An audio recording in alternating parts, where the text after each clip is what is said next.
Chers amis, chers ennemis, bonsoir, c'est l'heure de Rive Droite, Rive Gauche, le seul JT de la culture, en compagnie ce soir de Patrick Poivre d'Arvor.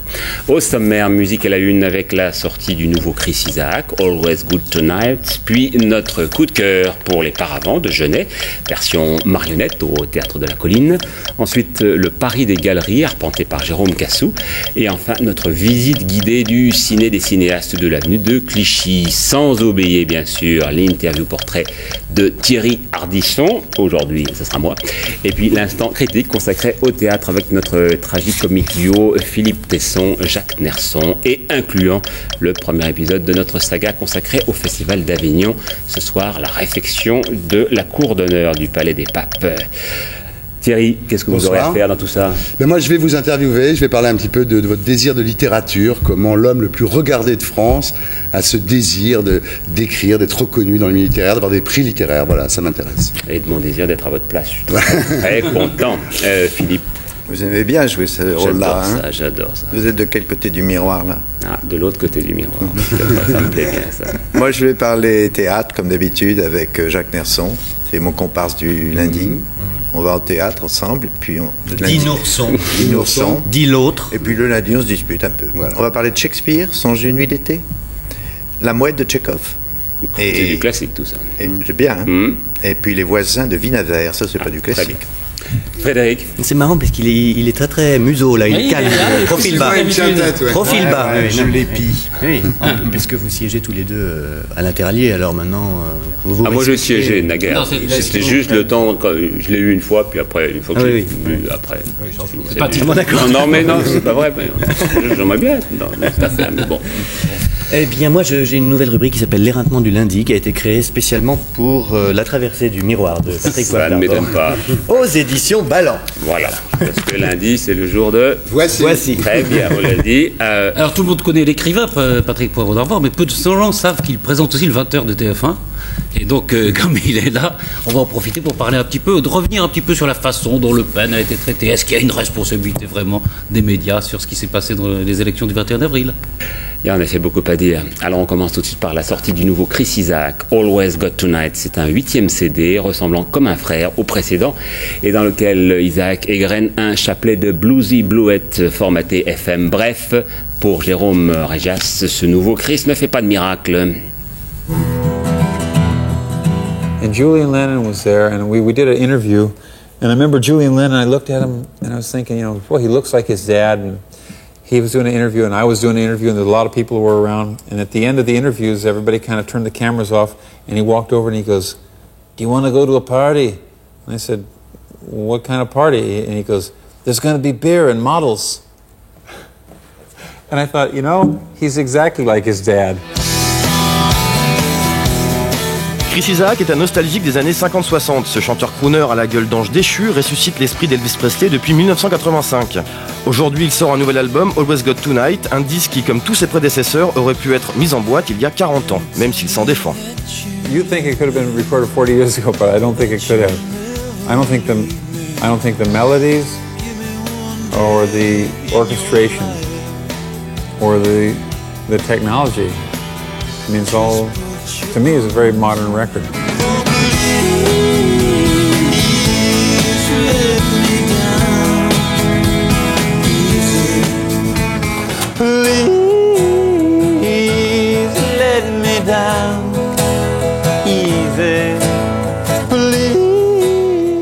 Et c'est à Hawaï que Chris Isaak a écrit la plupart de ses nouveaux morceaux, loin de tout, hors du temps. I booked myself into a really cheap hotel, and the hotel went out of business.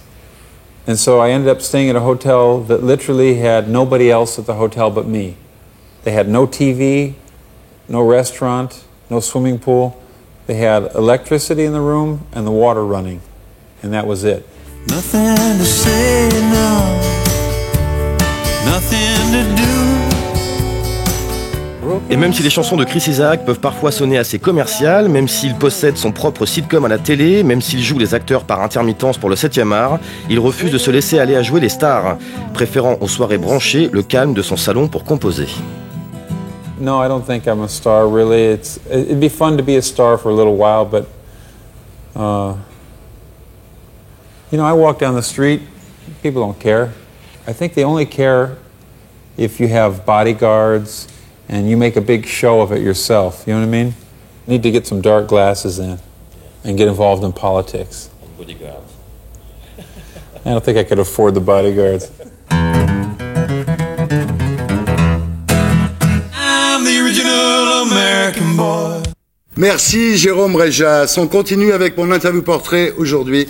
Patrick Poivre d'Arvor, rebonsoir. Donc vous republiez chez Balland La Traversée du Miroir. Nous en parlerons tout à l'heure avec mes camarades, à commencer par Frédéric Becbédé.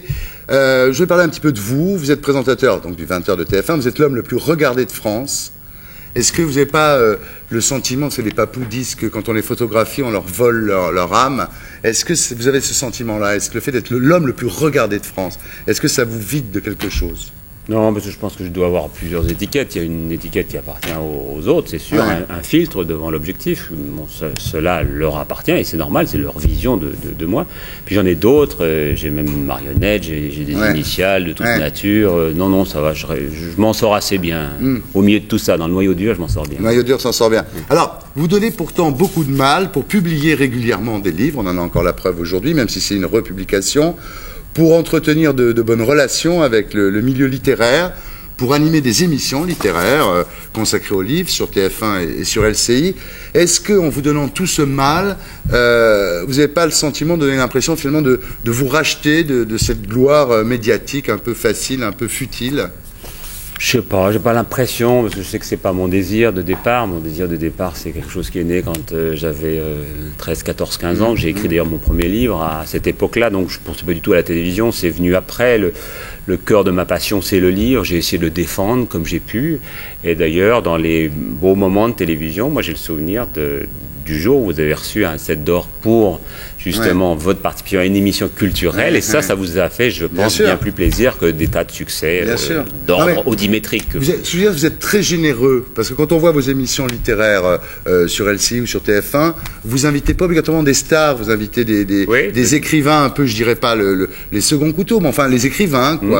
Parce que je les aime, profondément je les aime, je les comprends, j'arrive à comprendre ce que peut être la détresse de quelqu'un qui a mis 2 ans, 3 ans, 10 ans à écrire un livre. J'essaie de ne pas trop l'abîmer, peut-être pour ça d'ailleurs que je suis pas assez pugnace, pas assez méchant, pas assez cynique, mais je participe à leur travail d'élaboration, puis si possible un peu de promotion. Si je peux les aider à être lus par 2-3 personnes de plus, c'est ça, 10, vous les mettez 20, un peu dans 100, la lumière, vous les aidez, des gens qui ne font pas la une des magazines. Non, ça me paraît normal, ça me paraît, comment dire, peut-être, pour revenir à votre première question, une façon de rendre un petit peu justice à ce sort qui m'a donné beaucoup de bonheur. Donc je redonne un peu, je redistribue du bonheur. Alors vous avez eu le prix Interallié, c'était le premier prix important que vous ayez eu.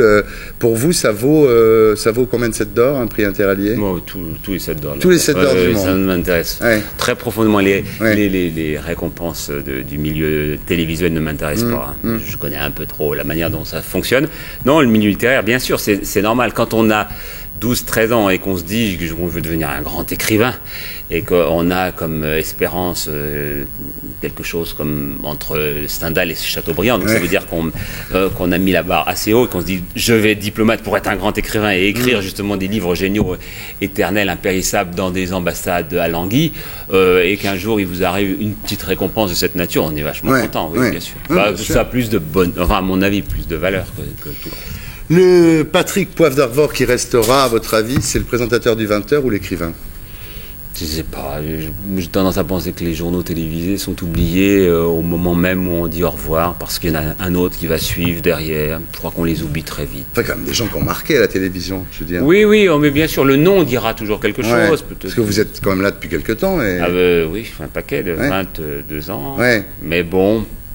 Je sais pas. Oui, je pense que les gens se souviendront évidemment de la personne qui a présenté le journal télévisé pendant aussi longtemps. On a longtemps parlé de Jiquel, qui l'a présenté lui pendant 6 ans.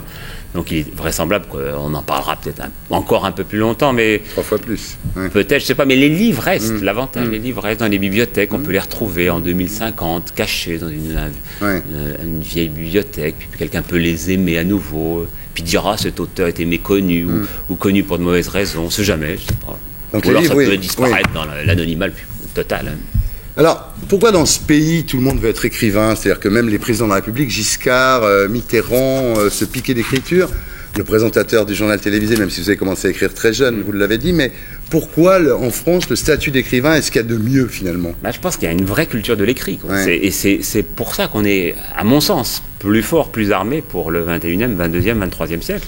Parce qu'on s'y est pris depuis si longtemps. On adore ça, profondément, on adore ça. Je crois que une religion de l'écrit, une religion du mot. Alors le verbe, c'est autre chose. Le verbe, c'est une invention relativement récente. Bon, on l'utilise comme les autres, on fait ce qu'on peut, mais je pense qu'il y a un respect énorme vis-à-vis de l'objet livre, par exemple. Il y a beaucoup de respect. C'est le statut ultime, écrivain en France. Hein. Oui. Bon, beaucoup l'utilisent, bien sûr, mais c'est pas mal. Au fond, c'est pas si mal que ça, que beaucoup l'utilisent. Il y a des livres inintéressants, bien entendu, mais s'ils permettent de faire lire d'autres livres, je suis pas contre. Alors, vous vivez votre vie un peu comme un roman, d'ailleurs. Vous avez suffisamment transformé votre nom pour qu'il devienne le nom d'un héros de roman. Vous avez beaucoup insisté sur votre ascendance bretonne, même si elle est un peu lointaine. Et puis, quand on regarde votre enfance et votre adolescence, on y voit tous les ingrédients du roman d'apprentissage. Une enfance un peu, pas malheureuse, mais un peu terne, on peut dire. Non, quoi. J'avais des parents qui m'aimaient, mais j'étais très triste et très solitaire, et surtout très sauvage, très timide. Votre père, Jacques Poivre, était représentant dans la chaussure, toujours sur les routes. Il s'en allait pour 15 jours, 3 semaines, des fois. Donc, vous étiez un peu, pas abandonné, mais enfin, vous retrouviez avec votre mère. Oui, mais ma mère s'occupait bien de nous. Mais c'est sûr que la figure paternelle était plus lointaine. Et je pense que je me suis assez vite réfugié dans la compagnie des livres pour toutes ces raisons. Alors vous aviez des désirs de gloire, pas de gloriole télévisuelle, mais vraiment de gloire. La gloire avec panache. Vous rêviez, vous parliez tout à l'heure de Stendhal, de Chateaubriand, de Cyrano, de Napoléon. Napoléon, oh là là, c'est la grande figure. Oui.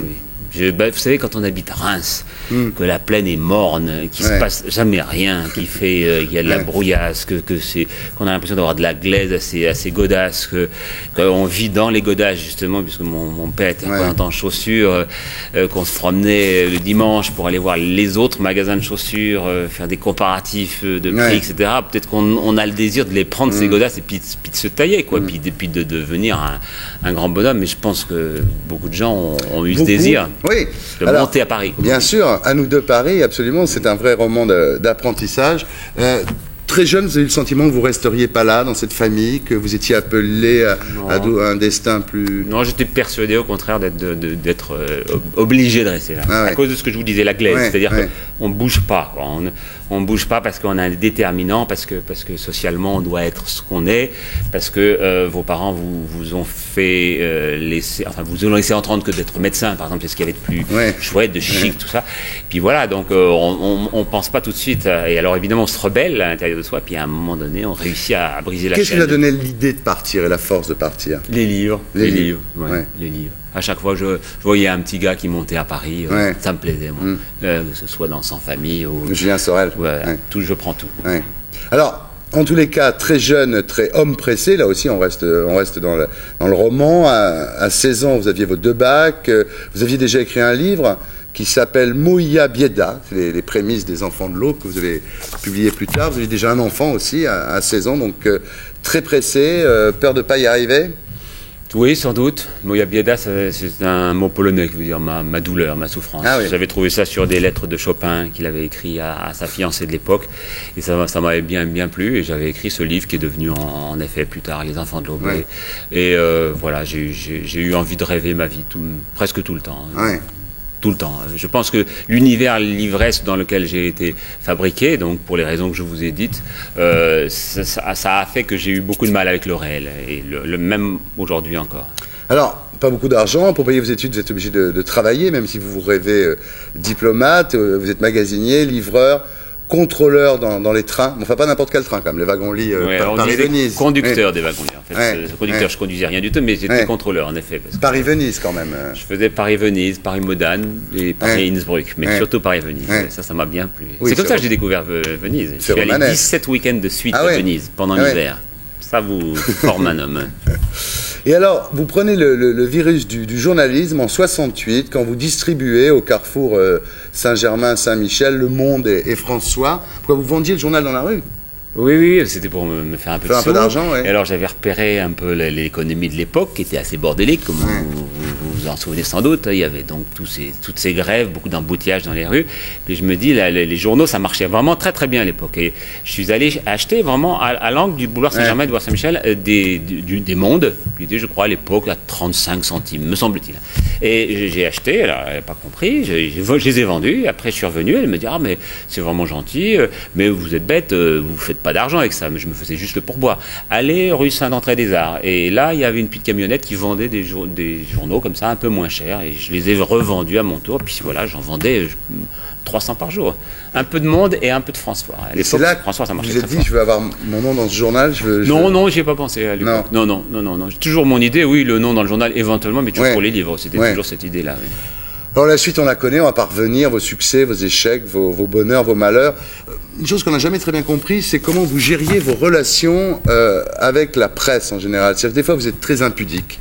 Et puis des fois, au contraire, très énervé devant les assauts des paparazzis. Mais je crois que je suis jamais impudique. Je raconte ce que je veux dans les livres, avec la licence poétique, romanesque qui est permise. Et je n'ai jamais raconté ma vie, ni sentimentale, ni autre dans mes livres. Je n'ai raconté ma fille, que parce qu'elle me l'a demandé. Une fois, c'est Solène, elle souffrait d'anorexie. Une première fois, puis une deuxième fois lorsqu'elle est morte. C'est à peu près la seule chose, j'en suis même sûr, que j'ai raconté de moi. Je n'ai jamais raconté ma vie sentimentale. Tout ce qu'on a appris de vous, vous a été volé. Ah, tout le temps. Je n'ai jamais donné mon copyright, mon accord. Au contraire, ça m'a souvent été extorqué dans des conditions même parfois assez épouvantables. Comme souvent ça arrive, quoi. Vous réagissez comment devant la télé-réalité, justement? C'est-à-dire que, bon, Love Story, disons qu'encore, c'est acceptable, mais quand vous voyez, par exemple, que TF1 va faire Temptation Island, c'est-à-dire une île où des couples, on va essayer de détruire des couples en envoyant des jeunes filles très jolies ou des garçons très beaux, enfin, quand ça va jusque-là, ou voir des émissions américaines comme Le Camp, etc., est-ce que à un moment, vous ne dites pas, moralement, il faut que je m'en aille, il faudrait que je sois sur une chaîne qui ne fait pas ce genre de télévision? Ce que j'aime pas, c'est d'abord l'acception du mot télé-réalité, parce que c'est tout sauf la réalité. Ça, pour vrai. moi, la réalité, elle est dans le JT, dans le journal télévisé. Ensuite, on sait que c'est très scénarisé, que c'est très organisé, c'en est même d'ailleurs emmerdant, profondément emmerdant. C'est encore suivi, apparemment, les gens continuent à se passionner. Moi, ça ne me passionne pas du tout, je dis la vérité, ça ne me passionne pas. Les barrières morales, je les ai vues sauter, surtout dans des émissions type, il y en a une sur RTL 9 qui passe. Oui. Celle-là, je trouve, c'est une vraie. C'est-à-dire, on est sur une émission de dénonciation là, et là, ça, j'aime pas, je déteste ça profondément. L'émission de Simon Monceau, sur RTL 9. Mais finalement, la finalité d'une chaîne commerciale, qui est d'enrichir ses actionnaires, c'est normal. Est-ce que quelque part c'est pas choquant? Est-ce que quelqu'un comme vous, avec les préoccupations littéraires et intellectuelles que vous avez, est-ce que vous seriez pas plus à votre place finalement sur une chaîne de service public où l'ambition n'est pas de faire des bénéfices, mais simplement, je dirais, même si c'est pas toujours le cas, bien entendu, d'informer les gens, d'essayer de les cultiver, de leur apprendre quelque chose? Est-ce que vous devriez pas mettre en accord la chaîne sur laquelle vous êtes avec vos préoccupations livresques? J'ai commencé dans le service public, 3 ans à France Inter et puis 10 ans ensuite sur la 2. J'ai été assez vite déçu par la tentation du pouvoir de s'occuper de tout, de vous conduire justement ce dont il faut parler, de ne pas parler, etc. Ça m'était assez insupportable. Donc j'ai assez aimé, beaucoup aimé même la liberté qu'on m'a offert de dire tout ce que je voulais dans mon cadre à moi. Vous dire que je cautionne tout ce qui est autour de moi, non, j'en serais incapable. Et je suis franc. En même temps, je ne vois plus trop bien la frontière entre le service public et le privé. Moi, il me semble que la satisfaction, elle ne doit pas être celle des actionnaires, mais plutôt celle des téléspectateurs, me semble-t-il. Bien. Alors, on va parler de TF1, on va en reparler avec nos camarades tout à l'heure. Il y a 2-3 points à discuter. En tous les cas, merci. Je rappelle le titre du livre, bien qu'on en reparle dans un instant. La traversée du miroir, donc de Patrick Poivre d'Arvor. C'est chez Ballant, voilà. Après les pubs, on se retrouve en votre compagnie. Chers amis, chers ennemis, on se retrouve avec Patrick Poivre d'Arvor pour la réédition chez Ballant de La traversée du miroir.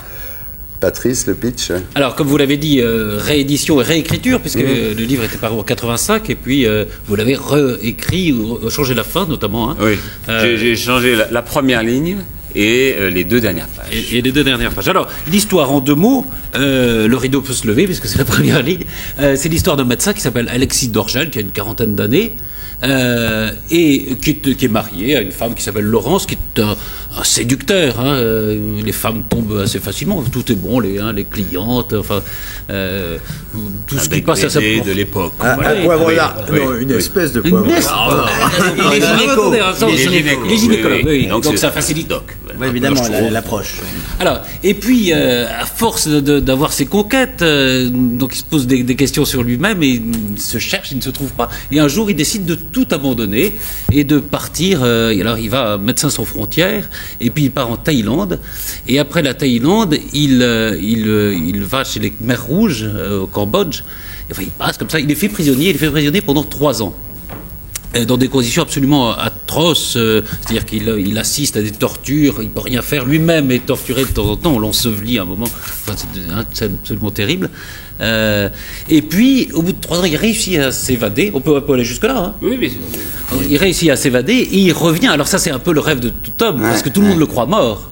Il revient jusqu'à chez lui, jusqu'à Paris. Alors il va regarder qu'est-ce qui est devenu sa femme. Personne ne le reconnaît vraiment, ce qui lui permet de prendre divers rôles, de revenir auprès des siens, de voir comment ils ont évolué, de savoir ce qu'ils pensent de lui, ce qu'ils disent de lui.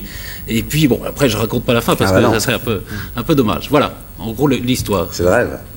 Oui, parce que vrai, oui, c'était raconté assez souvent, mais Volpone, par exemple, c'est vrai que Volpone, c'est un personnage qui, comme ça, qui adore entendre ce qu'on peut dire de lui, ou dans le retour de Martin Guerre aussi, on se souvient de cette... Il y a quelque chose de plus que ça. Il y a aussi la volonté de reconquérir sa femme. Alors ça, c'est ça qui est... C'est le petit plus. C'est pas le petit plus, c'est le gros plus. C'est très important. C'est un thème pinterien. C'est le thème de trahison de Pinter, qui est un thème absolument superbe. Devenir l'amant de sa femme, en quelque sorte. Il y a ça. Moi, personnellement, ça m'a beaucoup plus touché que l'histoire du médecin séducteur, qui va chercher l'aventure ailleurs. Ça, j'ai trouvé ça très... Je trouve que c'est ce qu'il y a de plus intéressant dans le livre. Vous auriez aimé, vous, faire ça, par exemple, changer de vie, disparaître oui.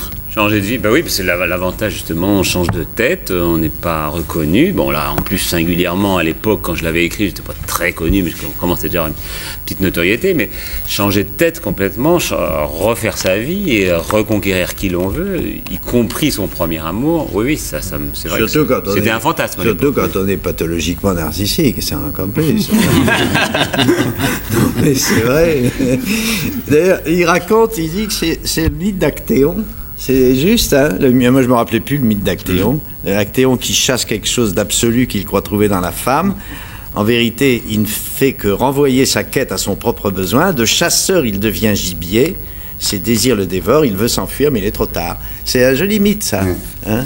De toute façon, c'est bien connu, c'est le problème d'un certain nombre de séducteurs, de playboys ou de consommateurs qui se noient comme d'autres, se noient dans la drogue ou dans l'alcool, se noient dans les femmes, mais en consomme jusqu'à l'écœurement. En plus, il se trouve que c'est son instrument de travail, si je puis dire, la femme, puisqu'il est gynécologue, et qu'il y a une espèce de moment où il a un dégoût total de lui-même, il approche de la quarantaine, il est vraiment écœuré, il veut changer de vie. Je pense qu'il est assez sincère à ce moment-là, quand il désire s'engager dans une organisation humanitaire. Ça se faisait beaucoup dans les années 80, on allait comme ça, à Médecins du Monde ou à Médecins sans frontières. Et puis, il va là-bas et il n'empêche qu'il est quand même repoursuivi par ses fantômes, par ses démons, et qu'il ne va pas s'empêcher de retricher encore avec la réalité. J'ai voulu faire quelque chose autour, justement. Un menteur, pas très courageux. Entre nous, Patrick, mettons un peu de morale dans l'affaire, c'est quand même un fiefé salaud. Oui, il mérite ce qui lui arrive. Il n'a pas de morale. Il fuit complètement, il n'y a aucun coup. Non, mais c'est vrai. Il mérite ce qui lui arrive.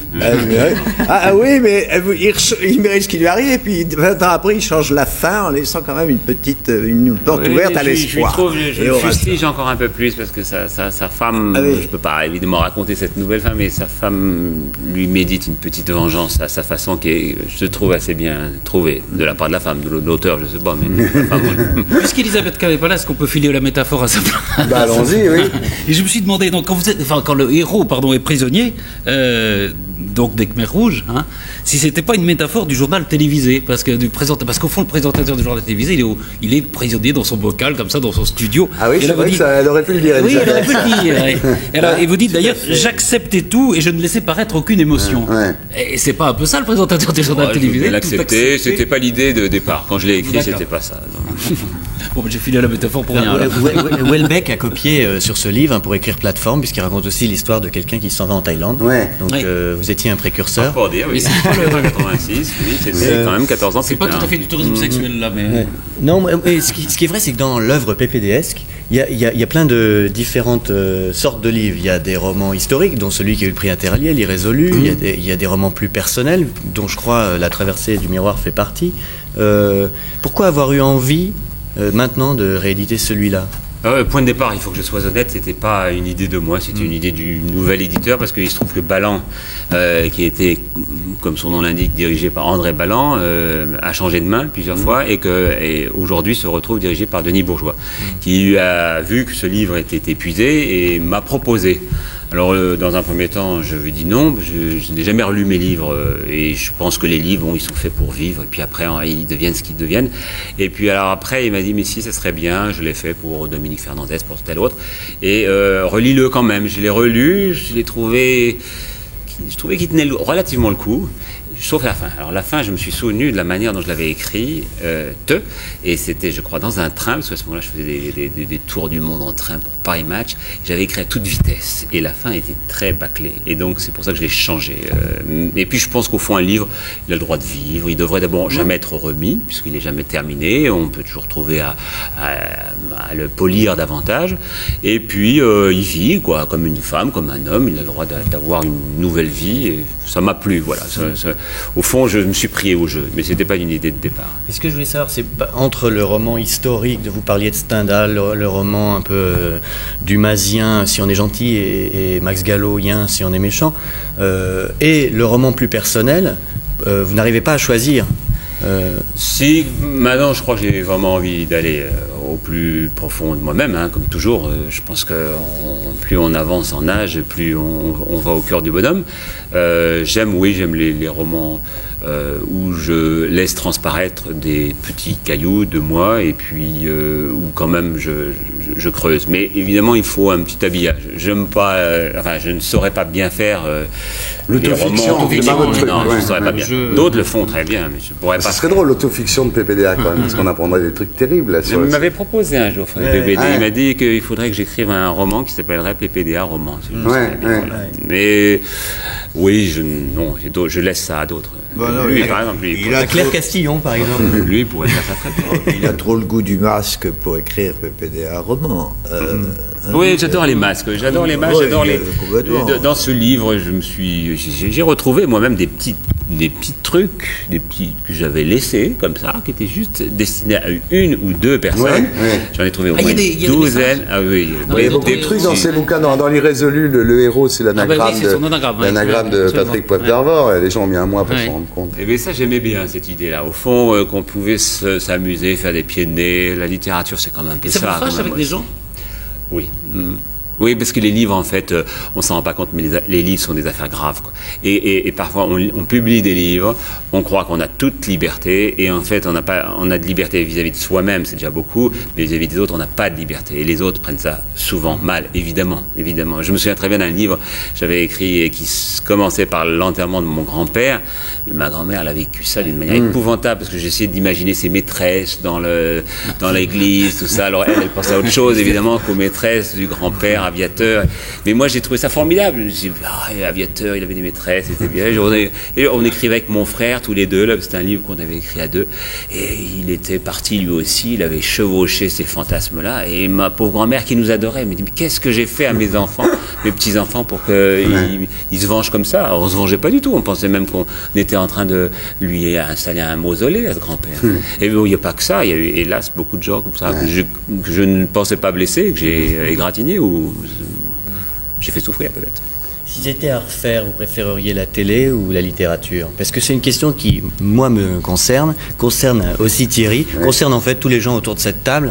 On est tenté par la télé et en même temps... La vérité, que j'aime beaucoup la littérature. S'il y avait vraiment ce choix, et s'il était drastique, s'il fallait vraiment choisir, je choisirais la littérature.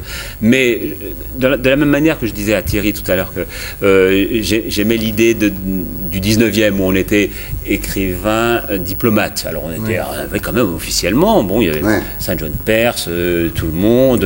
Même Morand était diplomate. Oui, Morand. Même si sa femme avait de l'argent. Et tout tous ces gens écrivaient des choses. Bon, c'est leur statut social, c'était quand même ça. Bon. Et ils étaient là pour rédiger des télégrammes diplomatiques, pour repérer l'état du monde. Et, bon, ben voilà, d'une certaine façon, je rédige des télégrammes, pas trop diplomatiques, et je regarde un peu l'état du monde. Donc mon métier de base, c'est le journaliste. Mais quand même, Patrick, c'est vrai. Jamais écrit. Oui. C'est vrai quand même que la télé mange plus qu'une ambassade lointaine, quand même. Oui, sans doute. Mais en même temps, fournit aussi d'autres thèmes de réflexion. Oui, c'est vrai. Moi, j'ai une autre théorie que vous n'avez pas sortie tout à l'heure, et je pense qu'il est en train de s'assurer une retraite agréable, parce que vieux présentateur télé, c'est minable, alors que vieil écrivain, vieil académicien, c'est beaucoup plus chic. C'est vrai. Et moi, je pense qu'il assure ses arrières très adroitement. Non, il est vrai qu'à partir du moment où j'ai publié mon premier livre, j'étais beaucoup plus assuré vis-à-vis de la télévision. C'est-à-dire que j'avais pas le sentiment que si on me piquait mon siège, comme ça m'est arrivé en 83, que c'était la fin du monde. Parce que la fin du monde, elle continuait, le monde continuait. J'avais un autre monde. Et j'ai vu des gens qui, dans notre métier, ont en effet eu l'impression que tout s'écroulait sous eux, qu'il n'y avait plus rien, il n'y avait plus de terre, il n'y avait plus de... Et qu'ils n'étaient plus rien. C'est vrai que c'est bien. C'est agréable de savoir. Oui, c'est bien de se mettre dans la situation où si on perd son boulot, on en a un mieux. C'est quand même génial. Alors on va dire un mot de TF1 quand même avant de se séparer. Oui, alors il y a une enquête, c'est dans un journal qui s'appelle Média, qui paraît demain, qui rappelle alors comment les médias ont traité Le Pen. C'est vrai qu'il y a eu plusieurs techniques de suite. Il y a eu la censure, après il y a la surexposition, après il y a eu l'agressivité, après on a décidé de les traiter comme un personnage comme un autre. Ça n'a jamais vraiment marché dans l'idée qu'avait les gens, c'est-à-dire de réduire un peu le Front National, on l'a bien vu. Et puis, il y a deux accusations assez contradictoires, d'ailleurs, dont fait l'objet les journaux. La première, c'est les journaux font monter Le Pen, ils ont trop parlé d'insécurité, ça on va en parler dans un instant, et c'est notamment la télévision qui est accusée. Et puis, deuxième accusation contraire, mais c'est vrai qu'elle correspondait à deux temps différents de la campagne, c'est au contraire, on a assisté entre les deux tours à un lynchage médiatique, c'était la presse soviétique, gabonaise, etc. Bon, donc, alors, je reviens un tout petit peu sur en effet, sur est-ce que la télévision, notamment, alors il y a eu votre polémique avec Julien Drey qui a dit TF1, TFN, vous l'avez répondu dans Le Monde. Est-ce que, en effet, les faits divers, la violence a été surtraitée pendant la campagne électorale? Alors, tout le monde discutait comme ça en disant oui, mais on ne fait que montrer ce qui existe. Les autres qui disaient oui, ça a été surtraité. Et puis là, on a des chiffres, puisqu'il y a eu une enquête qui était faite par la Sofres, par un pôle de la Sofres qui s'appelle TNS Média, et qui montre en effet que il y a eu beaucoup de sujets entre janvier et mai consacrés à la violence. Le nombre de sujets a augmenté de 126% entre février, quand même consacré aux faits divers, à la violence, entre février une période très particulière, et mars 2002. Où il y avait à la fois la tuerie de Nanterre, des tas d'événements, et puis les chiffres de la délinquance qui étaient connus d'abord par les syndicats de police, puis ensuite par l'AFP, puis ensuite officiellement par le ministère de l'Intérieur, qui ont montré d'ailleurs qu'il y avait en effet une hausse de près de 8% de la délinquance. Donc, encore que les derniers chiffres, tout ça est très compliqué, parce que les derniers chiffres seraient peut-être en baisse. Donc globalement, c'était clair. Plus une actualité très chaude, et alors des amalgames très étranges faits par ceux qui font justement ce type d'études et qui disent ah oui, mais alors vous avez parlé du procès Dils, c'est pas bien, vous foutez la trouille aux gens. Attendez, d'abord c'est une histoire qui date d'il y a 16 ans d'une part, puis ensuite ça fait partie, est-ce que c'est l'affaire Haddad, est-ce que c'est l'affaire Dreyfus, est-ce que c'est c'est intéressant ce point. Oui, l'affaire s'est trouvée jugée à ce moment-là, c'est ce que vous voulez dire. Même chose aussi pour les attentats du 11 septembre, on a dit terrorisme, plan Vigipirate, vous parlez que de sécurité, mais c'est parce que ça a passionné beaucoup les gens en France. Il y a quand même des chiffres qui peuvent vous intéresser. C'est entre la comparaison qu'ils font entre France 2 et TF1. Le rapport, quand même, sur le traitement de la violence, est de 1 à 4 pour le journal de 13 heures. Entre France 2 ferait 4 fois moins. C'est Pernod, c'est normal. Et sur le 20 heures que vous présentez, de 1 à 2. Oui, mais en même temps, j'ai vu un arrêt sur image qu'il y en avait plus chez Bilalian que chez Pernod. Moi, je pense que, très honnêtement, on a fait le métier qu'il fallait faire à l'époque, c'est-à-dire tout dire, tout montrer. Et je sais très bien que les pouvoirs en place, d'abord, ils sont assez souvent mauvais perdants. Quand ils ont perdu la place, c'est toujours la faute de tout le monde. Vous avez remarqué que dans cette affaire, ça a été la faute des sondeurs, des abstentionnistes, des petits candidats qui n'avaient pas le droit de se présenter, des vacances scolaires, de je ne sais quoi, etc. Et puis, in fine, toujours des médias. Et première chose. Et deuxièmement, on a toujours envie de vous dire, ne parlez pas de ce qui fâche. Et moi, j'ai eu le droit à ça avec avec les grèves il y a 7 ans, c'était pas un gouvernement de gauche. Avec les grévistes il y a 14 ans, c'était un gouvernement de gauche. Mais ça, c'est toujours comme ça. Donc, moi, ce que je pense, c'est qu'il faut pas se laisser intimider, il faut faire notre métier, et puis surtout mettre en perspective quand même les choses. C'est-à-dire que quand il y a tel ou tel fait divers, faut le dire, et puis relativiser, montrer qu'il y a aussi d'autres types d'insécurité routière, par exemple. C'est vrai que sur TF1, c'est vrai que des gens comme Charles Villeneuve ou Pernaut sont peut-être même plus à l'avant-garde que vous sur les problèmes d'insécurité, ça c'est clair. C'est pas, si c'est pas de vous, je dirais que c'est pas de vous dont il est le plus question. Quand Julien Drey dit TFN, que vous le répondez dans Le Monde, il était interdit de séjour, paraît-il, sur TF1 et sur LCI. C'est ce qu'il dit, je suis désolé, mais ça fait 16 ans que je pense le journal de TF1. Je l'ai jamais invité de ma vie. C'est pas, je vais pas être méchant avec lui, mais il y a 577 députés en France. On a dû au maximum en inviter une petite dizaine dans le journal télévisé. Il ne faut pas qu'ils prennent mal le fait de ne pas être invité. Je ne l'ai jamais invité. Bon, c'est pas une personnalité d'envergure nationale à ce point pour que je sais qu'il aime les médias, il a l'air de désirer même, d'être très très demandeur.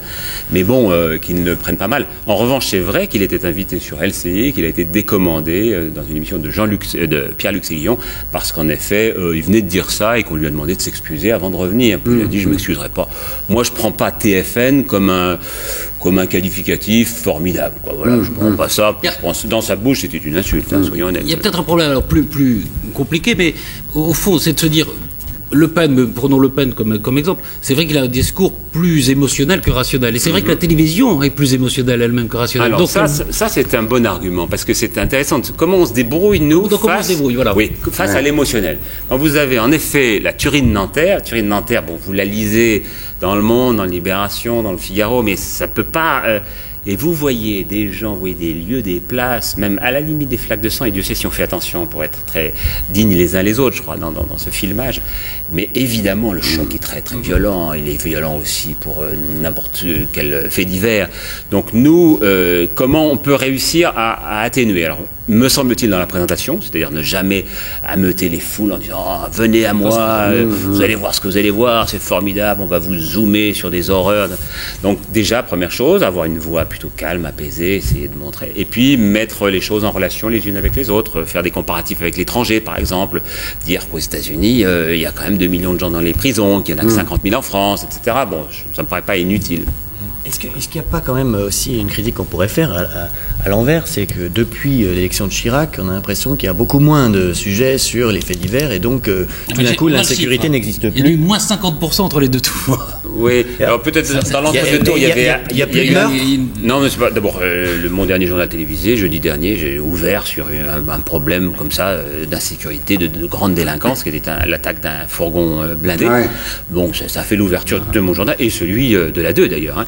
Mais en l'occurrence, j'ai pas l'impression. Si, dans l'entre-deux tours, c'est assez vraisemblable parce que effectivement, il y a une focalisation sur le débat politique. Il y avait des manifestations, des contre-manifestations, il y avait beaucoup d'intérêt. Est-ce que ce sera la dernière question, est-ce que dans l'entre-deux tours, vous n'avez pas été, enfin, vous êtes conscient que tout le monde, et nous aussi, je veux dire, on a quand même dépassé un petit peu notre rôle, qu'on est devenu des prescripteurs en disant aux gens à peu près unanimement d'aller voter pour Chirac. Alors, c'est sans doute ce qu'il fallait faire, c'est pas ce que je veux dire, mais est-ce que là, d'un seul coup, ça reste démocratique? Non, c'est-à-dire, je pense qu'on n'est plus dans la démocratie quand chacun a le droit d'avoir des opinions, notamment la presse d'opinion, par nature. À la télévision, c'est différent. À la télévision, je pense qu'on ne peut pas. Enfin, bon, vous avez fait un jour une émission militante, mais vous ne présentiez pas le journal télévisé. Moi, je pense que je n'avais pas à dire aux gens votez un tel plutôt qu'un tel. Parce qu'à ce moment-là, pourquoi pas. Et puis, si on relativise quand même les événements, parce qu'on peut avoir un peu de recul quand même, on se souviendra. Et Philippe Tesson est un fan d'analyse de la chose politique, que Le Pen a déjà eu 14% en 88, au terme du premier septennat de Mitterrand, 15% en 95, au terme du deuxième septennat de Mitterrand, et 17% seulement, si je puis dire, entre guillemets, cette fois-ci. Donc, 200 000 fois de plus qu'il y a 7 ans. Donc, je crois qu'on peut relativiser aussi cette grande panique qui, je comprends, a envahi les Français. On peut la relativiser aussi. Bien, merci d'avoir été avec nous. Merci de vous être prêté à notre petit jeu au début de l'émission. C'est très, très sympa. Patrick Poivre d'Arvor, La Traversée du Miroir. Donc c'est chez Balland. Merci Patrick. Merci Thierry. On poursuit avec notre coup de cœur pour Les Paravents de Jean Genet au Théâtre de la Colline jusqu'au 14 juin. Cette pièce anti-Algérie française dans laquelle Genet le révolté appelle à la manif et dénonce les manifs est aujourd'hui interprété par des marionnettes nippones. Frédéric Arbouet est allé se faire manipuler, Magnéto. Après plusieurs voyages au Japon, Frédéric Fiesbach met en scène Les Paravents de Jean Genet. Cette pièce, avec ses 96 personnages, écrite pendant la guerre d'Algérie, est l'histoire d'une famille d'exclus qui traverse un territoire en guerre. Le metteur en scène l'a adapté pour 3 acteurs, 2 récitants, et surtout une trentaine de marionnettes traditionnelles japonaises de la compagnie Yukiza. Le principe du théâtre traditionnel japonais de marionnettes est très simple. En fait. Il y a 2 scènes. Il y a une scène pour l'œil et une scène pour l'oreille. Donc il y a une scène où se déroule ce qu'on a à voir, et où sont les marionnettes, avec les marionnettistes qui sont à vue, et dans des décors qui sont aux dimensions des marionnettes. Et puis sur le côté, il y a un vociférateur. Pas si solide. Le village ne veut plus de toi, mais les morts. Depuis plus de 3 siècles, cette compagnie pratique l'art de la marionnette à fil. Pour la première fois, ils sont en France. Rencontre de 2 cultures et de 2 mondes, car ici, marionnettes et acteurs deviennent partenaires de jeu. Il y a un rapport à trouver qui est au début extrêmement compliqué parce qu'il faut le construire. En fait, il ne va pas de soi. Parce que naturellement, les acteurs ont plutôt tendance à jouer avec les manipulateurs qu'avec les marionnettes. Dans certains tableaux où les vivants et les morts dialoguent, les marionnettes permettent de donner vie aux fantômes. Au début, je me posais des questions, je savais pas comment on allait traiter cette histoire des morts et tout ça. Et puis, je leur ai posé la question, j'aurais dit, mais comment est-ce que vous représentez les fantômes, par exemple ? Ils m'ont dit, comme chez vous, hein, les fantômes, ils volent. Et effectivement, ils m'ont montré, et je trouve ça tellement simple, mais tellement beau aussi. Ça, par exemple, un acteur peut difficilement le faire. Pour cette création, les marionnettes ont subi quelques adaptations à la demande du metteur en scène. 普段日本の人形の芝居の時にはこういう裸の人形を使わないんですね。この構造っていうのは昔から伝承されているもので秘密のものなんですよ。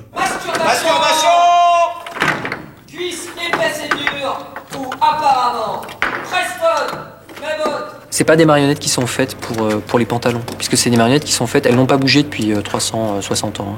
Donc elles sont faites pour les kimonos, parce que les jambes peuvent pas se mettre droites complètement, et elles ont un mouvement très, très particulier. それをあえて今度のフランスの屏風のために全部着物っていうものを脱がしてしまって、裸の人形が芝居をしたらどういう風になるか。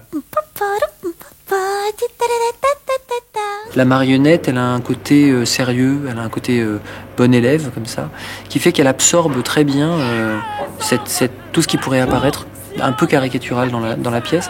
Et du coup, elle dégraisse presque l'écriture. On a l'impression de voir apparaître le cœur même, je dirais le nerf de l'écriture.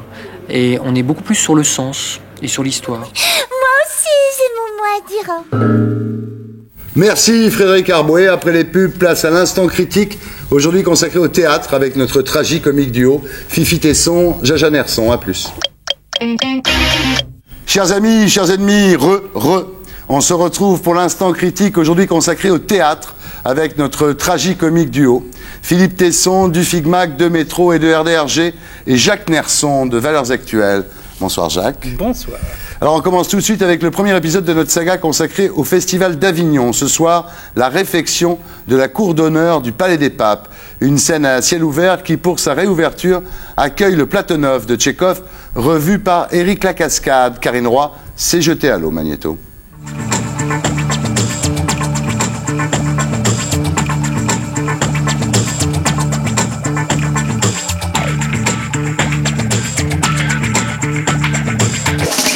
Le Palais des Papes d'Avignon est un vrai chantier. Son dispositif scénique n'avait pas été rénové depuis 20 ans. Avec un budget restreint de 2 millions d'euros, c'est Guy-Claude François, connu pour ses scénographies pour le Théâtre du Soleil, qui s'y colle. Et il était temps. Au bout de 20 ans, elle était très abîmée parce qu'on la démonte, on la monte. Vous savez, c'est une salle. Vous imaginez un théâtre qu'on démonte tous les ans, quoi, tout simplement. Ainsi, les gradins sont en aluminium, donc plus légers et transportables. Ils sont d'un seul tenant et pour le confort du public, leur capacité a été réduite de près de 400 places. La scène est plus près des spectateurs et a été surélevée. La sonorisation a été aussi améliorée. Chaque place de spectateur bénéficiera d'un petit haut-parleur qui va être un haut-parleur de renfort du son. Il y a une pression depuis le commencement de ce projet parce que c'est un endroit mythique, parce qu'on n'a pas le droit à l'erreur. C'est le téméraire metteur en scène Éric Lacascade qui va inaugurer le 5 juillet prochain cette toute nouvelle cour avec Platonov de Tchekhov. Nous avons pu filmer en exclusivité les répétitions à Caen, où les comédiens jouent dans un décor qui simule le célèbre grand mur de la cour d'honneur. Éric Lacascade a ainsi choisi de l'intégrer dans sa mise en scène.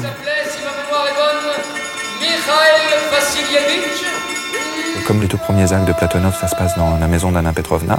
On s'est dit que la maison, c'était cet espace de verticalité et que la fête du début, on allait essayer de la travailler en fonction des fenêtres qu'il y a sur la façade du Palais des Papes. C'est vrai qu'on retarde le moment où on va descendre sur ce plateau a priori dit hostile, et c'est pour ça que je voulais qu'il y ait 20 minutes, une demi-heure en verticalité pour les acteurs, comme un prologue, comme un training pour les spectateurs, pour rentrer tout doucement dans cette histoire, en ayant l'impression de voler des moments, d'être là en petit voyeur-voleur.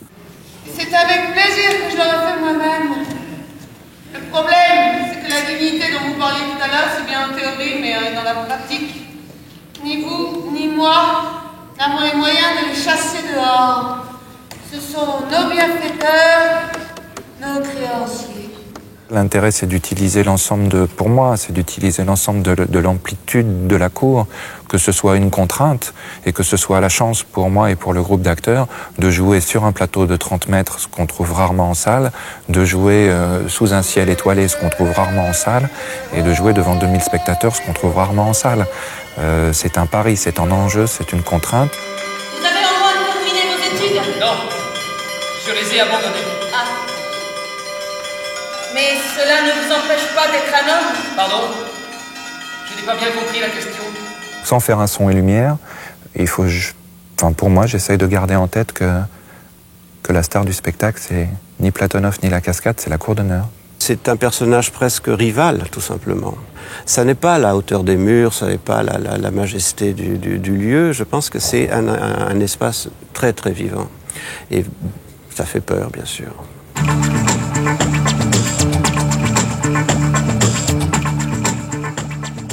Merci Karine Roy. Avignon 2002, ça se présente comment, Jacques? Programme alléchant, 30 créations en théâtre à peu près 17 françaises et 13 spectacles étrangers. Un regret pour ma part, c'est qu'il me semble qu'il n'y a qu'une création d'auteur français. En plus, c'est un texte de Christophe Huysmans, qui est déjà, auteur qui a déjà été joué à Avignon et qui, à mon avis, n'a pas été très convaincant jusqu'à présent. Donc, je regrette qu'il n'y ait pas assez de création. Par ailleurs, il y a des spectacles très intéressants. Il y aura évidemment celui dont on vient de parler, la cascade. De toute façon, Platonov, c'est merveilleux. Platonov, comme c'est un texte inachevé, chaque metteur en scène écrit un peu sa pièce à partir du matériau de Tchekhov. Ça, c'est toujours très passionnant. Il y aura la trilogie de la villégiature de Goldoni qui n'a pas été remontée en France, dans un grand théâtre depuis très longtemps. La dernière fois qu'on l'avait vu, c'était monté par Strehler avec la Comédie Française. C'était éblouissant. Là, c'est Jean-Louis Benoît qui le présente au Cloître des Carmes, qui est un autre très joli lieu d'Avignon.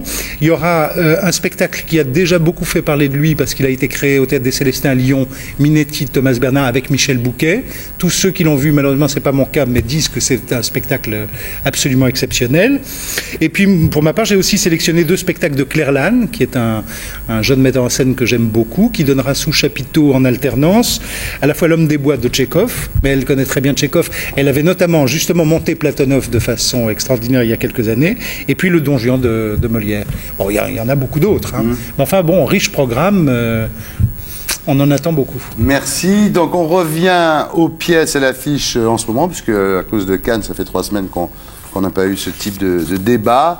On commence avec La Mouette de Tchekhov au Théâtre des Bouffes du Nord, mise en scène de Philippe Calvario, avec Irène Jacob, Florence Giorgetti, Jérôme Kircher et Johan Leisen Magneto. En moi, la conscience des hommes s'est fondue avec les instincts des bêtes.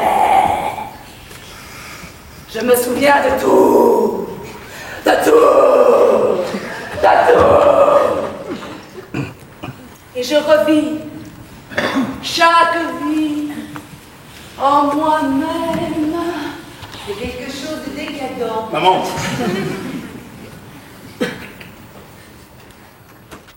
Voilà donc la mouette au Bouffe du Nord. Philippe, cette version punk, hardcore, durant laquelle on entend du Madonna. Les Rolling Stones aussi. On ne peut pas dire, Les Rolling Stones aussi, pas dire que ce soit une version punk ou rock de la mouette. Gore en tous les cas, oui.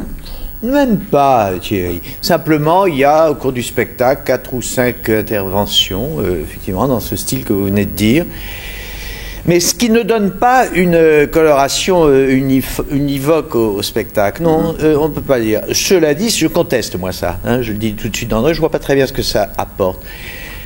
Tant il est vrai que c'est une mise en scène abusive, d'ailleurs. C'est une mise en scène très brillante.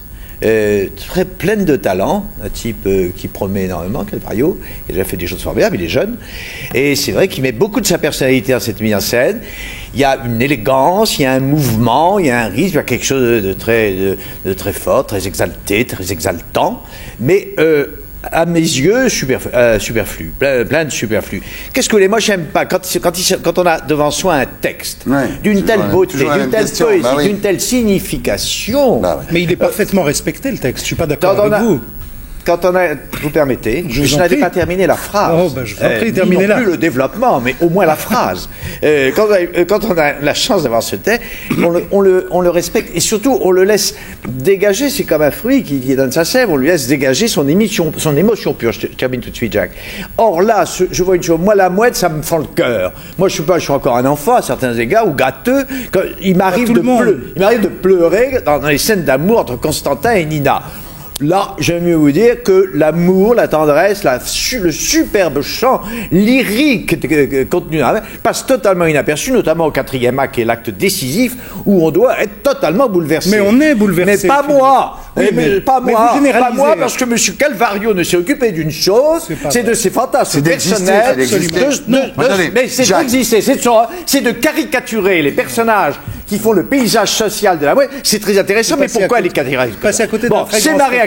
Alors vous avez le droit de ne pas aimer un jour Mesguich et d'aimer le lendemain Calvario, mais excusez-moi, c'est exactement le même tabac. C'est tout. Mais la dernière fois, j'ai beaucoup aimé le spectacle de Mesguich, donc vous Jacques, tombez mal. est-ce que la mise en scène ne vient pas se mettre comme ça entre le texte et le spectateur? Est-ce que ce type ne fait pas ça justement comme disait pour exister? Thierry, d'abord, il n'a qu'à être au service de sa mouette. Il est au service de la mouette. D'abord, je vous conjure de ne pas vous fier à ce que vous venez de voir dans l'extrait. On nous montre à ce moment-là une comédienne qui ne sait pas jouer dans la pièce. Elle ne sait pas jouer la comédie, elle joue mal. Voilà ce qu'on nous montre. Donc le spectateur qui ne voit que notre extrait va penser que tout est joué comme ça. C'est le contraire. C'est donc un extrait très particulier. Donc ne pas en tenir compte par pitié.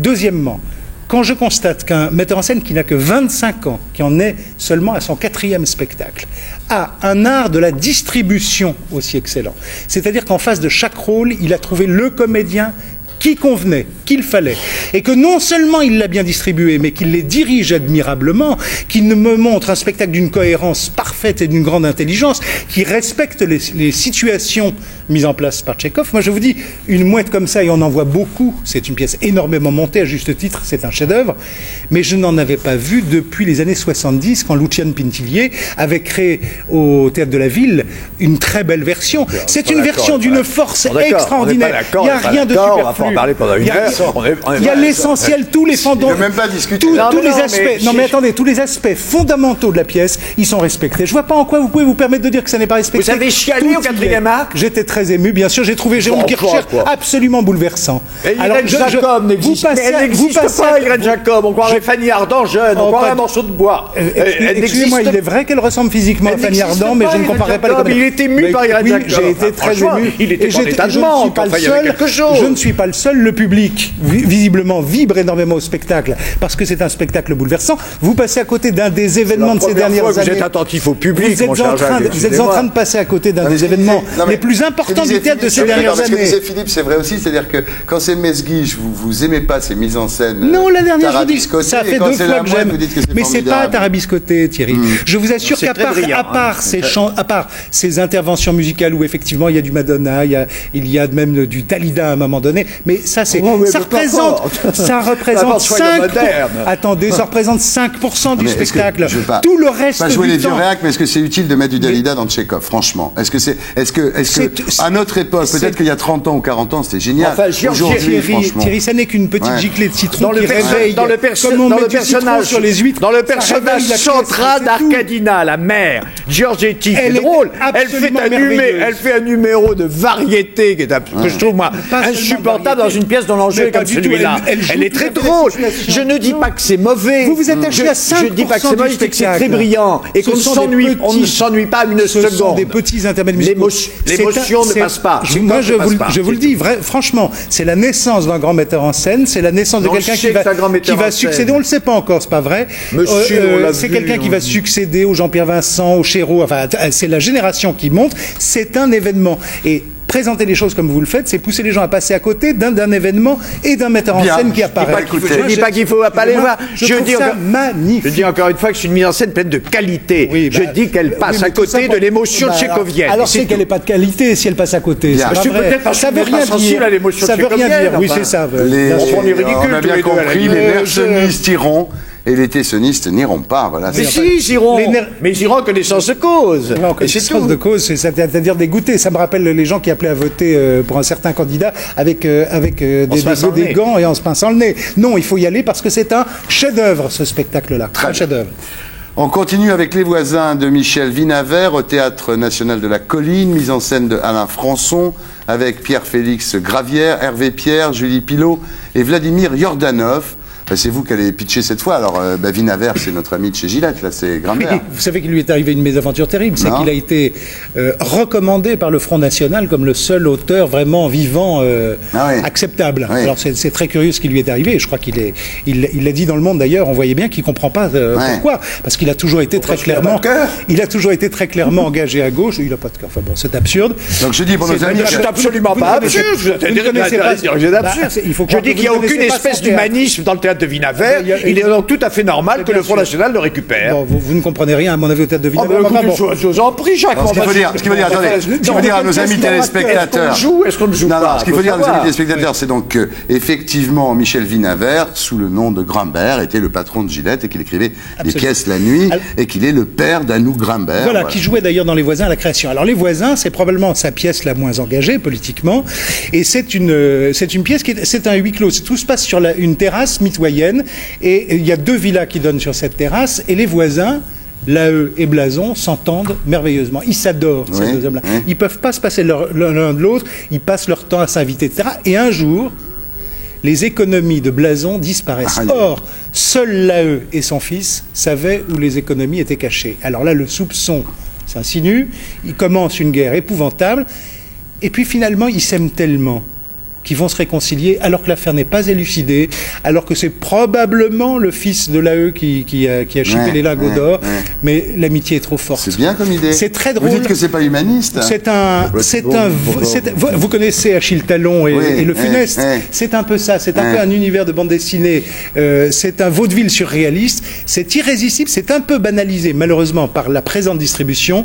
Il y a une quinzaine d'années, quand ça a été créé à Théâtre Ouvert, il y avait de très grands acteurs comme Robert Rimbaud et Raymond Jourdan, Anouk Grimbert et Charles Berling.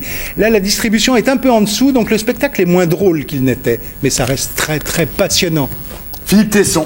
Bon, écoutez, on ne peut pas s'entendre aujourd'hui. Je suis tout à fait désolé. D'ordinaire, la discussion est à peu près courtoise. Ça n'est pas possible. C'est un torrent d'insultes réciproques. Je n'aime pas. Je n'aime pas.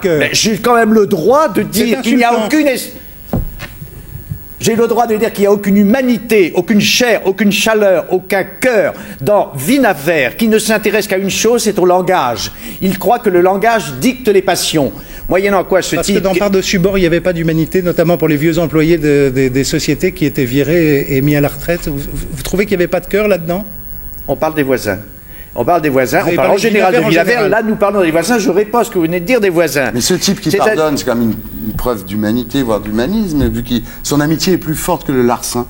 Non, mais Bien sûr, on peut le présenter comme ça. Je sais pas, j'essaie de comprendre. Moi, je suis le béotien. On essaie quand même de savoir ce qu'il y a derrière un texte. C'est notre métier. On essaie de connaître, de comprendre la signification profonde d'un spectacle. Je vous dis qu'un spectacle dont toute la substance se limite au langage. Alors bien sûr, il y a des mots. Ce sont pas des borborigmes. Il y a des mots qui définissent des sentiments. Mais notre métier, nous, c'est de savoir quel est le rapport entre le mot et le sentiment. Si le sentiment est authentique, derrière le mot, c'est bien notre métier. Il y a une part de sémiologie dans mais moi, je crois que c'est authentique. Nous sommes d'accord. Je ne sens rien du tout. Ça n'a aucun intérêt. C'est sec. Alors évidemment, on écoute l'histoire de voisinage comme ça. C'est un peu, si vous voulez, au théâtre, ce que le nouveau roman a été au roman. C'est un peu ça. Mais ça n'est pas. Attention, il n'y a même pas la. Il n'y a pas la tendresse. Il n'y a même pas la tendresse qu'il y a chez Duras. C'est un peu les choses de Pérec, si vous voulez. C'est un peu cela. Je dis pas que ça n'a. Il y a beaucoup de tendresse chez Pérec. Il y a énormément de tendresse chez Pérec dans les choses. Il faut quand même pas exagérer. Non, mais il faut pas exagérer, il ne faut pas pousser le paradoxe. Il n'y a qu'une chose qui intéresse Vinaver, c'est de rapporter l'homme à l'espace. Ça, c'est son fantasme. On rapporte l'homme à l'espace et surtout, on réduit au maximum l'espace. On détruit même l'espace. Et par là même, on détruit l'homme. Ça ne m'intéresse pas. Pour tout dire, ça m'emmerde de voir pendant 1h30 une dialectique entre 4 personnages sur une terrasse. C'est un mélange de Labiche. Je vois pas du tout. Quoi cette pièce, Les Voisins, c'est un mélange de Labiche et de surréalisme. Mais je rêve. Il faut s'amuser beaucoup plus que ça. Il faut l'aborder avec beaucoup plus de simplicité, d'humour et de légèreté. Pour une fois, ce sont d'habitude vos qualités. Là, il me semble que vous... Mais Jacques, c'est d'une raideur insoutenable, vraiment. C'est une mécanique. Vinaver, c'est une mécanique. Comment ? Vous aviez assisté à la création ? Ah oui, en 85-86, oui, avec Berling d'ailleurs. Vous aviez déjà cette sensation ? Mais totalement. J'ai cette sensation devant tous les Vinavers. Je dis pas que Vinaver. Tous les Vinavers. Je dis pas que Vinaver est inintéressant. Je dis que cette transcription ce réalisme, qui est un faux réalisme, parce que c'est complètement artificiel. C'est le réalisme par les mots. Non, car les situations sont très rationnelles. C'est pas du surréalisme, c'est du réalisme artificiel. Moi, ça ne parle pas à ma sensibilité. Je n'empêche pas Jacques Nerso d'aimer ça, et je ne vois pas pourquoi on se dispute. Chacun donne son avis en essayant de s'expliquer le mieux possible pour que le lecteur en tire une conclusion et aille ou n'aille pas, selon la confiance qu'il fait soit à moi, soit à Jacques. Moi, si on me fait confiance, on ne va pas voir Vinaver. Voilà. Mais je comprends parfaitement qu'on fasse confiance à mon partenaire et qu'on aille voir Vinaver. Ce théâtre déshumanisé, sec, desséché, entomologiste ne m'intéresse pas. C'est tout. Je préfère Shakespeare, même vu par les Shakespeare, malheureusement, nous n'aurons pas le temps de parler du songe d'une nuit d'été. C'est bien malheureux. Ce qui est malheureux aussi, c'est que nous allons nous séparer, puisque c'est le dernier débat théâtre de l'année et de la saison, disons, et que vous allez vous séparer sur une dispute, et que je suis un petit peu triste de partir en vacances. Non, mais dans la coulisse, nous nous réconcilierons. Serrez-vous la main, comme c'est la dernière fois. Vos deux mains. Voilà. Non, parce que franchement, ça m'ennuyait de terminer la saison comme ça. Merci à tous les deux. Après les pubs, place au Paris des Galeries arpenté par Jérôme Cassou, et place ensuite à notre visite guidée du ciné des cinéastes de l'avenue de Clichy. À plus. Chers amis, chers ennemis, 3 foireux, on se retrouve pour le Paris des Galeries, arpenté par Jérôme Cassou, Magnéto.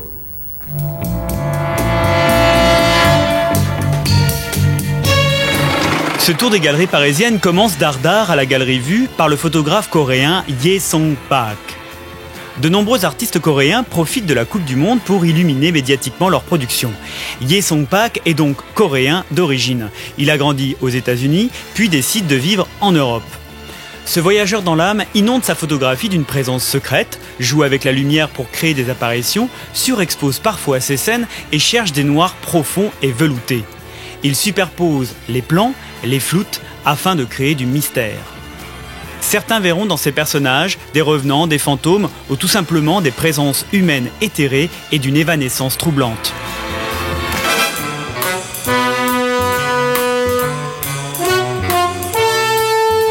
Autre galerie, autre style, Fabrice Langlade crée des objets charnels. Grâce à des matières rappelant la peau ou même des organes en latex qui semblent humides, il parle de l'homme. Avec beaucoup d'humour, il transforme un mur en surface cutanée avec pustules ou petits boutons qui, vus de côté, évoquent des champignons miniatures. C'est avec une vision presque enfantine qu'il évoque le passé à travers ses toupies vernis. À côté d'elle, des tableaux qu'il faut voir comme des cadrages en gros plan sur des corps dans lesquels l'artiste aurait laissé les empreintes de ses doigts.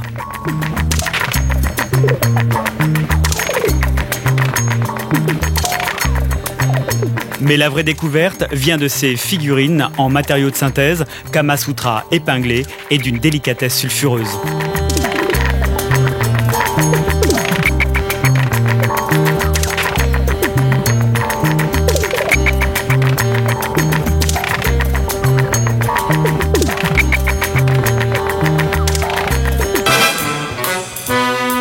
Enfin, la galerie Lara Vinci expose l'artiste Jiří Černíky. Il est tchèque et s'inscrit dans le cadre de la saison tchèque en France entre mai et décembre 2002. Il a transformé la galerie en une chambre censée appartenir à Médusa, jeune femme moderne matraquée par un monde sans pitié où luxe et cocaïne sont un lot quotidien. Il expose sa coiffeuse. Quand on se penche dessus, on peut voir que l'artiste a transformé ses flacons de parfum en seringues, une manière symbolique de critiquer la consommation, vue comme une drogue. Il expose sous verre une seringue en cristal, vision satirique où mort et plaisir sont placés au rang d'œuvres d'art. Jiří Černíky est un artiste à découvrir. Il est devenu en quelques mois la coqueluche du marché de l'art contemporain.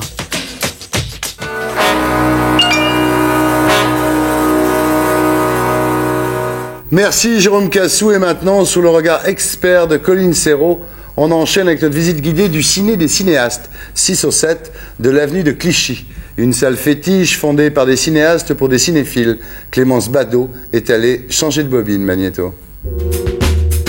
Parce qu'il leur fallait un lieu, une centaine de réalisateurs regroupés au sein de l'association LARP a acquis il y a 5 ans le cinéma des cinéastes. La salle de l'avenue de Clichy, qui existe depuis 1932, est devenue leur maison. Parce que c'est ça qui est le plus beau ici. Hein. Ça, là, la structure Eiffel, là. Ça, c'est vraiment beau. Hein. J'adore. L'ancien cabaret n'est pas qu'une simple salle de projection. Les réalisateurs s'approprient l'espace.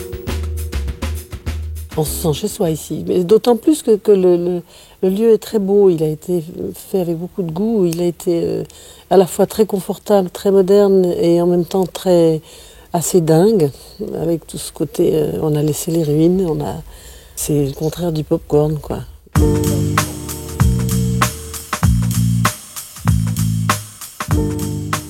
Je vais demander à ce qu'on me prête là. Il y a une espèce de plateau assez grand au-dessus du bar. J'ai répété KO là avec Rachida Brakni, Catherine Fro et Vincent Lindon pendant 4-5 semaines. C'était sympa parce que on avait l'impression que c'était aussi fait pour ça. C'est un lieu pour les cinéastes, quoi. La Maison des cinéastes accueille le public et propose une programmation variée. Seule exigence des réalisateurs, qu'on voit ici des films qui ne sont projetés nulle part ailleurs, comme La moitié gauche du frigo de Philippe Falardeau, présenté lors de la Semaine du cinéma québécois. C'était un très bon film. C'était un film très drôle, très chouette. Voilà, un film que j'ai beaucoup aimé voir, qui n'était même pas sorti, qui n'est pas vendu et qu'on a pu voir ici, quoi. C'est ça qui est important, c'est de pouvoir voir des choses aussi bon, sinon on va au Gaumont du coin ou à l'UGC du coin, mais là, ici, c'est autre chose. Il va devenir très fort, ce cinéma-là, des gens jeunes qui font des films en DV, qui ont un autre langage, qui n'obéissent pas à des formules, quoi.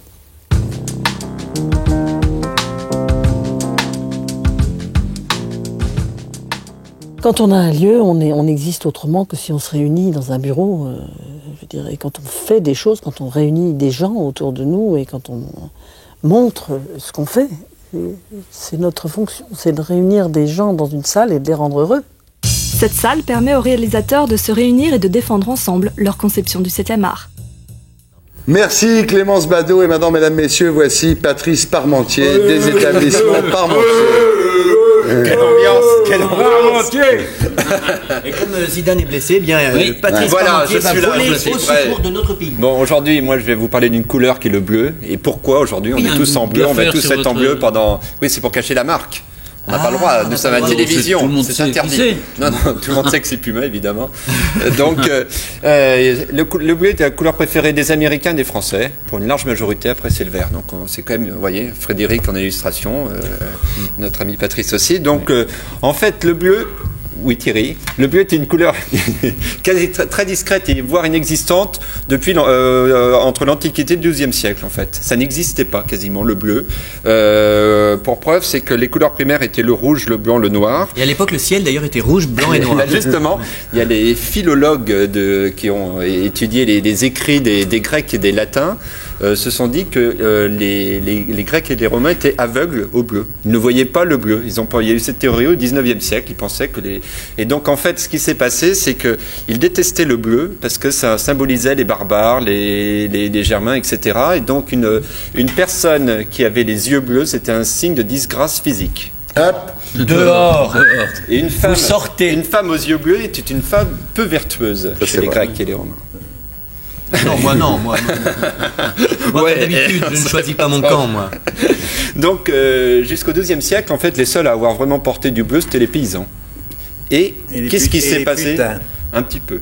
Et qu'est-ce qui s'est passé au XIIIe siècle pour que d'un seul coup, le bleu devienne une couleur à la mode, aristocratique, etc., etc. Eh bien, c'est la Vierge. La Vierge a lancé le bleu, voilà, parce qu'en fait, avant, elle était représentée de pas mal de couleurs foncées, parce qu'elle portait le deuil de son fils, évidemment, mort sur la croix. Et donc, à ce moment-là, les peintres au XIIIe siècle ont décidé de la peindre en bleu, qui est une couleur assez lumineuse, mais qui quand même portait le deuil du fils. Et donc, c'est devenu un effet de mode autour de la Vierge, si bien que j'ai oublié de vous montrer tous mes panneaux dans cette... voilà, donc ça, ce sont vous voyez, les premières illustrations de la Vierge au XIIIe siècle. Donc était effectivement c'était une icône. Voilà, c'était donc une top modèle. À partir de là, le premier roi à s'inspirer de cette couleur fut Saint Louis, donc Louis IX au XIIIe siècle était le premier roi à porter du bleu. Et donc au XIIIe siècle, les plus grands le bleu est devenu la couleur de la royauté. Donc le roi d'Italie, le roi d'Angleterre, le roi d'Allemagne, le roi de France portaient le bleu. Donc c'est en un seul siècle, le bleu est devenu la couleur anoblie par tous les. Et voilà. Ça, c'était un peu plus tard. Et donc, après est arrivé. Heureusement que je suis là. Hein. Et après est arrivé Thierry Ardisson au XVe siècle, parce que c'est le siècle du noir. Et donc, effectivement, c'est la couleur morale. Il fallait chasser toutes ces dépenses ostentatoires sur ces tenues colorées. Le noir est arrivé, signe de modestie, de vertu. Thierry Ardisson. C'est bien ce Parmentier. Donc, vous voyez, à l'époque. C'est ça, l'année prochaine avec nous, vous allez faire une grande année. Et sinon, ce qu'il faut savoir, c'est qu'il y avait du coup des couleurs étaient interdites pour certains métiers qui étaient signes de respect et de dignité. Ils ne pouvaient pas porter autre chose que le noir. Donc c'était pas animateur de télévision, c'était magistrat, c'était clair. Et puis il y a des situations qui ordonnaient le noir évidemment d'être veuf ou veuve. On ne pouvait pas avoir de couleur. Donc vous voyez, c'était. Et puis après, il y a eu des rois, ou du moins là vous avez à droite le duc de Bourgogne qui était en noir lui aussi pour marquer ça. Et puis vous avez évidemment Luther, les grandes figures. C'était quand même la couleur du protestantisme d'époque. Donc, à ce moment-là, au XVe siècle, donc, toutes les couleurs sont interdites, sauf le bleu, qui arrive à cohabiter, parce que le bleu est la seule couleur à peu près autorisée dans cette dévotion au noir. Et donc, c'est ainsi que le bleu continue sa traversée. Et là, on arrive au XVIIIe siècle. Et là, c'est le fils spirituel de Tesson. Oui, il y a quelque chose. Il remonte au site. Notamment dans la durée. Hein. Et donc, là, on arrive effectivement, le bleu devient au XVIIIe siècle la couleur préférée des Occidentaux. Donc, en haut, vous avez l'aquarelle de Goethe. Donc là, on est dans l'ère du romantisme avec cette dévotion pour le bleu. C'est là qu'on a les contes bleus, l'oiseau bleu qui est l'être idéal, etc. Donc, Frédéric pourrait vous en parler pendant une heure, mais nous sommes pris par le temps. Les bleus à l'âme. Vous avez en bas à gauche, effectivement, la Révolution. Parce qu'effectivement, le drapeau bleu, blanc, rouge est arrivé à ce moment-là. Et pourquoi on a gardé plutôt le bleu que les deux autres ? Les deux autres ont incarné des idéologies plutôt radicales. Le blanc pour la royauté, le rouge ensuite pour les mouvements révolutionnaires un peu socialistes. Et effectivement, le bleu est resté la couleur consensuelle des trois couleurs du drapeau français. Et puis pour terminer, les premiers soldats en bleu datent de 1792. Ils étaient là pour défendre la République. C'est peut-être pourquoi c'est Monsieur Chirac, pas Jospin, mais Chevènement ou même Le Pen avaient utilisé le bleu dans leur campagne électorale. Dans leurs affiches, et donc c'était les trois.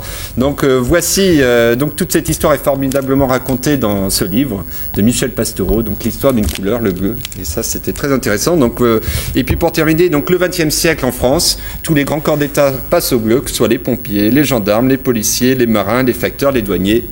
Et les sportifs, c'est pour ça qu'on va pouvoir chanter Allez les Bleus dès vendredi avec Philippe, avec... Merci Patrice. RDRG, c'est fini pour aujourd'hui. Chers amis, au revoir. À demain 18h45 pour acheter de la culture spéciale polar, pomme cul. Et pour être sûr de ne rien rater de Inalarditube, abonnez-vous et mettez un pouce bleu.